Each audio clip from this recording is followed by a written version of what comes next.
Hey y'all, welcome back. We're hanging out at the RSC. It's Monday and we're drinking some wine and we're gonna finish on a high note. We're gonna start with some Nickel and Nickel. Nickel and Nickel, really famous winery. It's actually a sister project of Farniente.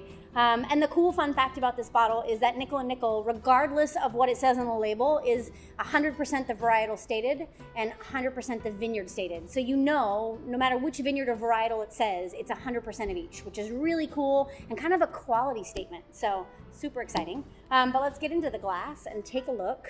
And I want you to notice it is a dark opaque color. It is a ruby purple, fading out to almost a magenta rim. There's a medium plus stain on the glass. And those legs are medium plus to form, medium plus to fall, indicating a medium plus level of alcohol, but we'll get there when we taste it. For now, stick your nose in the glass. So you should be smelling a ton of dark fruit, a lot of blackberry, a lot of plum, a lot of dark red cherry, black cherry, and cassis. The fruits are ripe and they're dark, but they're not overripe, so a real kind of a freshness to the fruit. Underneath of that, in the earth camp, you should be smelling, there's a wet potting soil and a dried herbal quality. But there's also a ton of those non-fruits going on. I've got a big time floral quality here. So purple flowers, red flowers. There's also some leather and a little bit of cigar box, but you know, some layers going on. And there's also a ton of oak here. One more time, stick your nose in the glass. And you should be getting a lot of vanilla and those pumpkin pie spices like Christmas spice, clove, cinnamon, vanilla, nutmeg, all of those kind of round richness that adds some dimension to our wine. Let's take a sip. Swish it around, lips, teeth, tongue, gums. All right, so super elegant, right?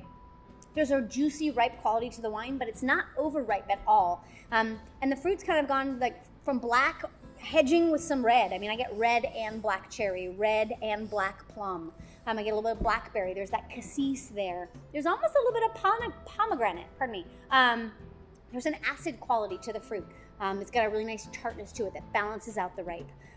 Underneath of that, you should be getting just a tiny bit of potting soil. We also have some really nice dried herbs, but on the sweeter side. So think of like basil and tarragon, how they have some sweetness to them.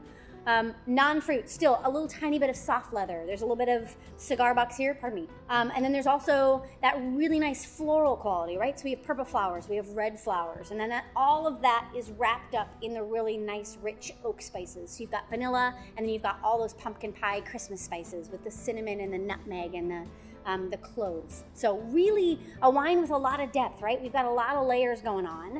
One more time, take a sip. Let's talk about some structure. How much is your mouth gushing? My mouth is gushing kind of in waterfalls. So I'm gonna call this high acid. Alcohol-wise, wow, I expected to get some heat. I don't get a lot of heat on this. So I'm gonna call this medium alcohol, and maybe that's different from you, but I don't have a lot of heat right here.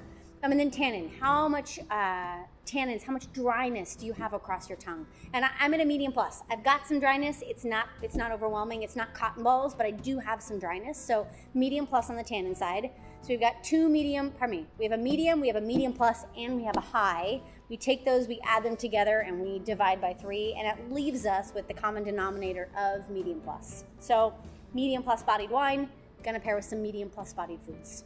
Alrighty, so here's your 3, 2, 1. This is rich, this is dark fruited, and this is cigar box. There's a lot of depth and nuance and layer here, so really exciting. It's gonna pair with medium plus bodied foods, as we said, and really think about steak here. It's gonna go with filet, it'll go with strip, it'll go with ribeye, it'll pair with dry aged because of all of that kind of elegant body to it. So I would stick in the steak camp, but a good pairing. And the fun fact, Nickel and Nickel, no matter what it says on the bottle, as far as vineyard or varietal, you know that it's 100% of what's listed. So this happens to be the John C. Sullinger Cabernet Sauvignon, and it is 100% Cabernet Sauvignon, sourced 100% from the John C. Sullinger vineyard, which is a pretty great quality statement. I love your faces. Go sell me a bottle, go drink a bottle, go have a good day. I love your faces.